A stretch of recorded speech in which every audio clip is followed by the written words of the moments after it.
Now, I'm going to kick us off on this. It's an extraordinary story. I don't know if either of you have been following this on social media. So Avanti is trending, Avanti West Coast, and Preston is trending. And this is because various Twitter threads describing the utter misery of some of their customers. Now, this is a Twitter thread. We'll show this to you. It starts like this. Hi, Avanti West Coast. We've been stuck at Preston since around 6:30 p.m. with 50 12-year-olds.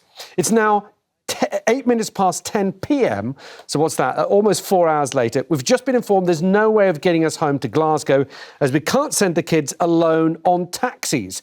A staff member has said we're effectively stuck here, and then goes on to say that actually they only managed to get the kids home because they were able to get hold of a minibus themselves.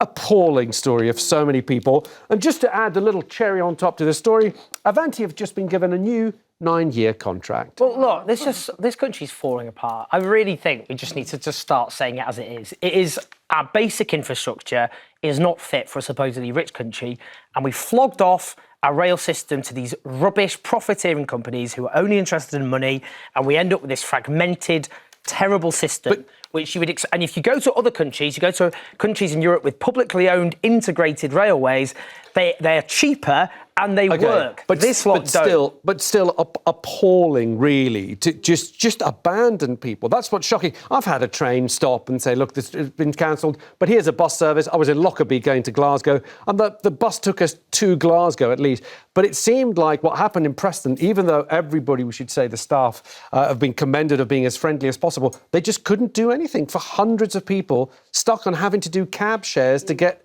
all the way to either Edinburgh or Glasgow where they were going. And it's not new.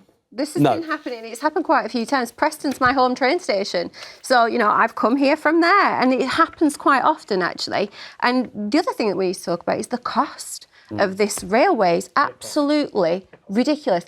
I can actually get on a plane to Miami cheaper than it takes me on a train to come down from Preston to London. So I've always thought Preston's the Miami of Britain. It is, darling, absolutely. You don't need to go anywhere. But some slightly better news, Owen, because the water firms are trending. Why? Well, yeah, so this is, I mean, you say better news. Water companies have been ordered to pay back 114 million to customers through lower bills after missing key targets. So this is a whole, like, Thames, Anglian, Bristol. They're in the lowest category, lagging. They were reducing pollution, leaks, water outages failed. You say better news. Again, this country doesn't work. We flogged off our infrastructure to these private companies.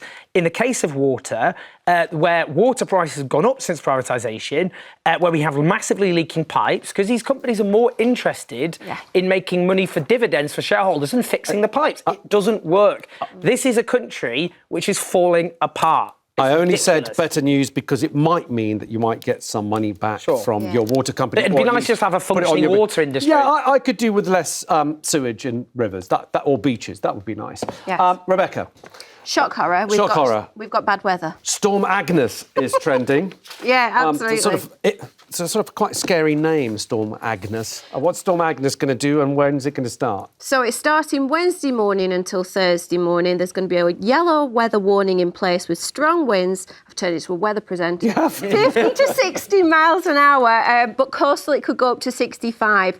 There's going to be rainfall, local flooding. I learned a fascinating fact, though, of how they actually, do this whole storm naming business. The storm season runs from September to September, and we start naming storms with an A. So Agnes is first up. Yeah. The next one's going to be a B. Shall we guess what name? Storm Bernard. Sounds ominous. Or Huntley. Why do they always seem to be women's names? Storm Huntley. I think they alternate between men and women. Do they? No, I think they do. But yes, that's going to be starting pretty much affecting the whole country from tomorrow. Now.